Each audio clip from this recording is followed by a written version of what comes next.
sobat pendengar, selamat datang di podcast kami kelompok 7 dari mata kuliah Perencanaan Pembangunan.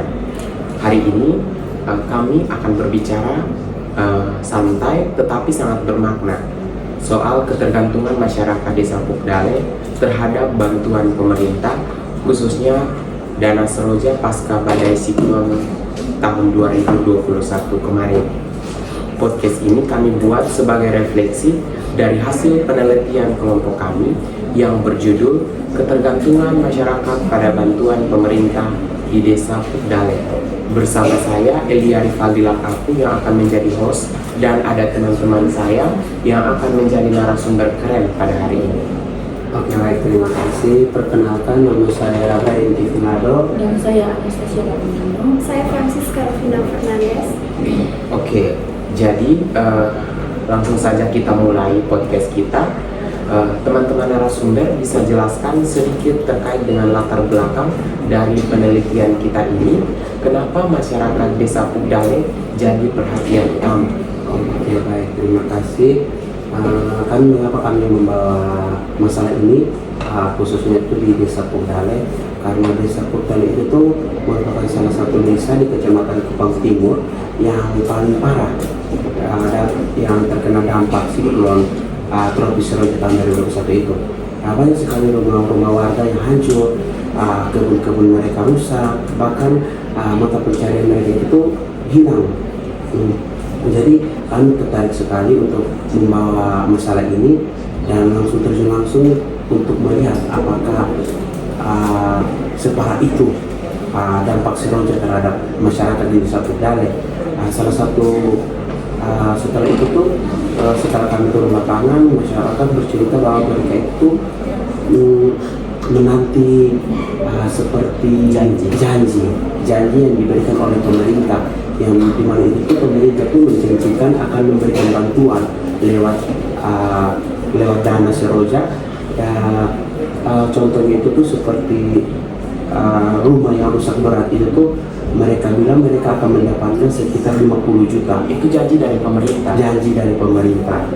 Setelah itu 25 juta untuk yang rusak sedang, 10 juta untuk yang rusak ringan. Tetapi sayang sekali bahwa pemerintah sampai sekarang belum mengambil tindakan atau belum melaksanakan janji mereka itu sampai 2025 ini, sehingga dana itu belum cair.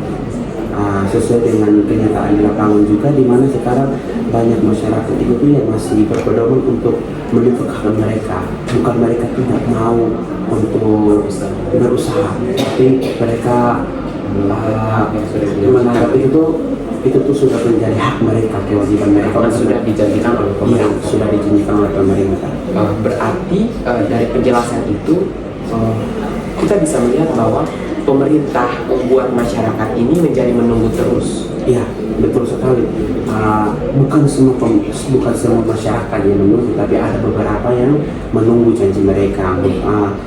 Karena mereka sudah kehilangan, ya seperti saya sudah jelaskan tadi, rumah mereka hilang, rumah mereka rusak, kebun yang menjadi mata pencarian mereka juga hilang, rusak.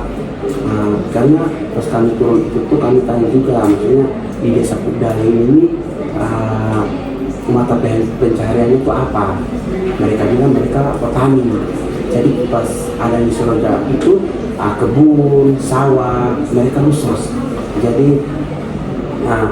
Jadi masyarakat itu masih menaruh harapan kepada pemerintah untuk bantuan itu bisa segera turun kepada mereka. Akibatnya muncullah pola ketergantungan itu. Banyak apalagi masyarakat menjadi pasif, lebih memilih menunggu daripada berinisiatif untuk membangun atau memperbaiki kehidupan mereka. Oke, baik. Jadi kalau kita berbicara soal berbicara secara ilmiah, teman Francisca bisa jelaskan teori apa yang kita pakai untuk memahami fenomena ini? Oke, jadi di sini kita pakai dua teori, yaitu yang pertama itu teori ketergantungan dan teori pembangunan partisipatif. Jadi teori ketergantungan ini bilang bahwa kalau satu pihak terus menerima dari pihak lain tanpa kemampuan mandiri, lama-lama jadi pasif dan lemah. Nah, di sini masyarakat desa Kerdale ini jadi pihak yang tergantung menunggu bantuan pemerintah tanpa tahu kapan datangnya. Sedangkan teori pembangunan partisipatif ini menekankan bahwa keterlibatan masyarakat, kalau warga Kerdale dilibatkan dalam proses perencanaan dan pembangunan pasca bencana, mereka bisa lebih berdaya dan tidak cuma jadi penonton. Tapi kenyataannya partisipatif itu minim sekali.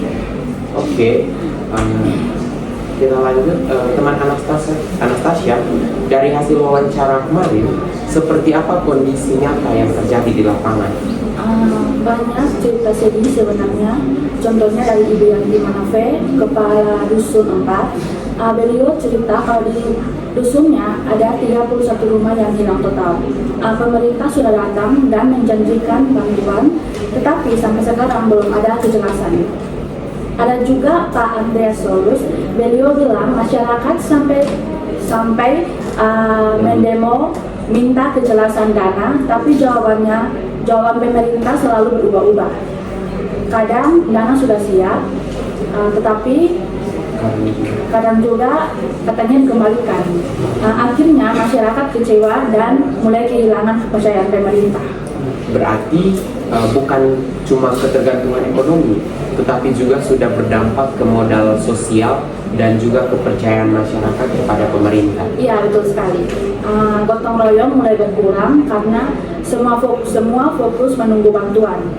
Ada rasa pesimis dan capek. Padahal dulu masyarakat Kerdale itu dikenal kompak dan bekerja keras. Oke, teman-teman, di sini kita sudah mendengar penjelasan dari ketiga narasumber kita terkait dengan latar belakang masalah yang terjadi di lapangan. Nah, kita akan masuk pada sesi tanya jawab, khususnya pertanyaan ini dari teman-teman kelompok lain. Di sini kurang lebih ada 10 pertanyaan dari tiap-tiap kelompok. Nah, teman-teman narasumber kita akan menjawab setiap pertanyaan dari teman-teman kelompok lain. Yaitu ya, kita masuk pada pertanyaan pertama dari kelompok 9. Ada pertanyaan dari teman kita, Matias Waldi. Pertanyaannya, apakah ada strategi pemerintah kabupaten yang berkolaborasi dengan desa untuk mengurangi ketergantungan masyarakat terhadap dana seroja? Menurut teman Kevin bagaimana? Baik, sejauh ini itu belum ada strategi nyata ya yang berjalan efektif. Pemerintah desa hanya bisa menyenangkan masyarakat sambil menunggu arahan dari kabupaten. Belum ada program pemberdayaan seperti pelatihan, kerjasama, atau usaha kecil yang bisa membuat masyarakat itu mandiri. Jadi sejauh ini yang kami turun itu tuh belum ada.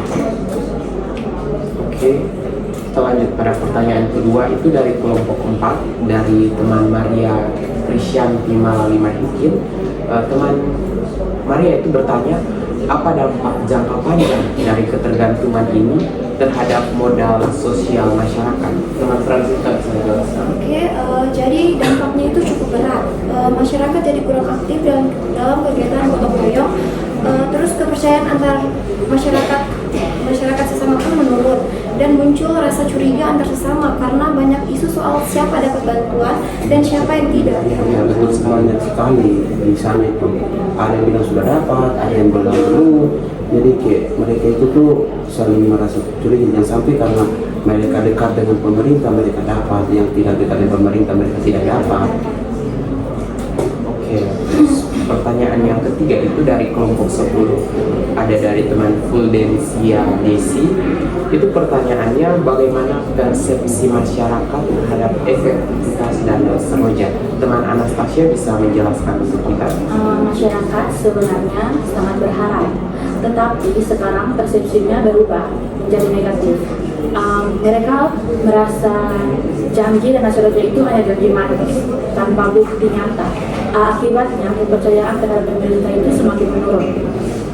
Berarti masyarakat itu awalnya sangat percaya pada masyarakat, Iya. tetapi pada kenyataannya Karena ada janji-janji, maksudnya karena adanya seroja ini dan mereka sudah berjanji akan memberikan bantuan terhadap masyarakat, tapi tidak ditepati, itu menjadi keraguan lagi untuk masyarakat untuk percaya terhadap pemerintahan. Oke. Dan pertanyaan keempat itu dari kelompok 1 dari teman Efra Yuliati. Pertanyaannya, kenapa pemerintah tidak buat skema bantuan berbasis swadaya seperti bahan bangunan bertahap atau pinjaman tanpa bunga? Menurut teman Kevin bagaimana? Menurut saya itu tuh mungkin suatu ide yang sangat bagus ya untuk itu, tetapi sayangnya belum dilakukan. Pemerintah lebih fokus ke bantuan tunai yang justru lama cairnya. Padahal kalau pakai skema seperti yang tadi sudah dijelaskan bahwa bahan bangunan bertahap, secara bertahap, atau masyarakat bisa mulai membangun tanpa harus menunggu dan dana turun. Tapi ada juga beberapa masyarakat di desa Pugdale itu tuh sudah menggunakan dana sendiri atau lebih seperti dana swadaya. Nah, di mana itu dibantu oleh sanak saudara, keluarga.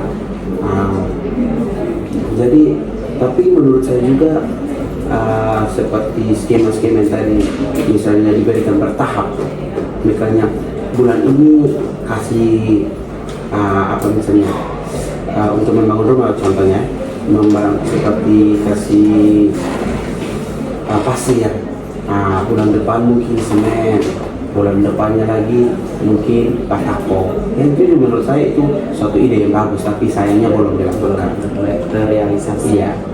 Oke, jadi kita lanjut pada pertanyaan kelima. Itu pertanyaan dari teman Astriani, kelompok 5. Pertanyaannya, apakah kegagalan penyaluran bantuan ini karena pemerintah tidak serius atau ada faktor sistemik lain? Menurut teman Francisca bagaimana? Jadi menurut hasil penelitian ini masalahnya kompleks. Ada faktor birokrasi yang kurang koordinasi antar instansi, dan mungkin juga ada faktor administrasi yang rumit. Jadi bukan semata-mata karena tidak serius, tetapi sistem memang belum efisien dan transparan saja. Iya, seperti kita tahu bahwa di Indonesia ini bagaimana sistem administrasinya, surat menyuratnya itu tuh kalau bisa dibilang itu tuh sangat berbelit. Jadi mungkin masyarakat itu tuh mereka kesulitan untuk seperti apa ya, memberikan kayak apa ya, pendapat mereka. Iya. Jadi mungkin untuk pemerintah kedepannya tuh lebih transparan, lebih mempermudah lagi dalam sistem administrasi tersebut. Oke, kita lanjut pada pertanyaan ke-6. Itu pertanyaan dari kelompok 11 dari teman Sitkelas 1. Teman Sitkelas bertanya terkait dengan bagaimana bentuk dan tingkat ketergantungan masyarakat terhadap bantuan pemerintah. Teman Anastasia bisa menjelaskan untuk kita? Baik, itu bentuknya jelas. Masyarakat menunggu tanpa ada kepastian.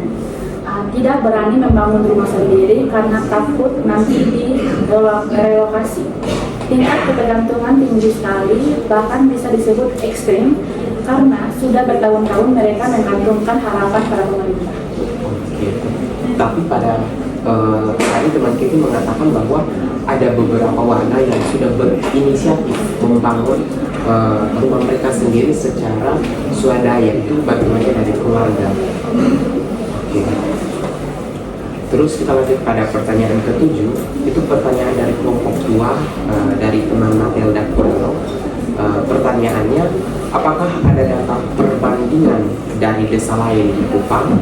Teman Kevin bisa menjelaskan untuk kita? Kalau untuk data perbandingan resmi itu tuh belum ada.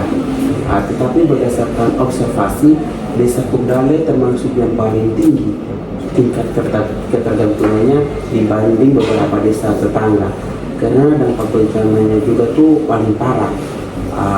Contohnya itu seperti di desa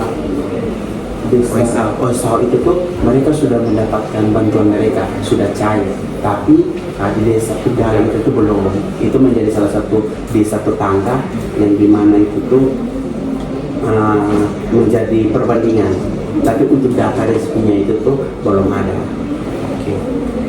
kita lanjut pada pertanyaan ke-8. Pertanyaan dari kelompok 3 dari teman Anastasia Giska Banase. Pertanyaannya, apa implikasi jangka panjang dari ketergantungan yang tadi sudah kita bahas bersama?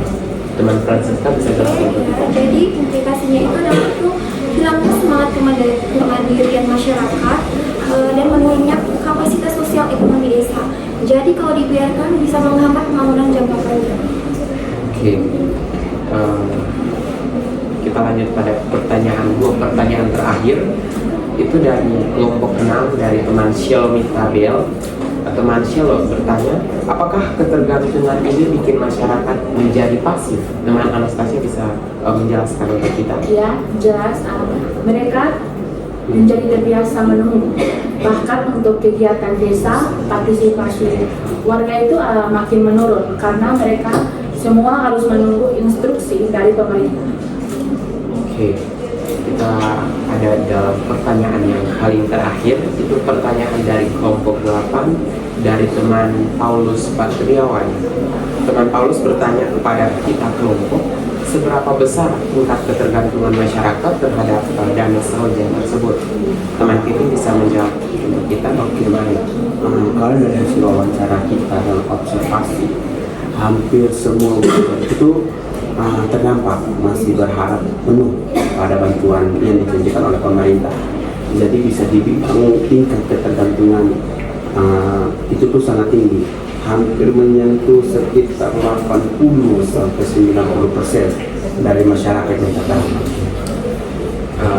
Nah, teman-teman, dari pembahasan kita hari ini bisa disimpulkan bahwa ketergantungan masyarakat desa Pugdale terhadap dana seroja sangat tinggi karena faktor ekonomi, psikologis, dan kebijakan yang belum transparan.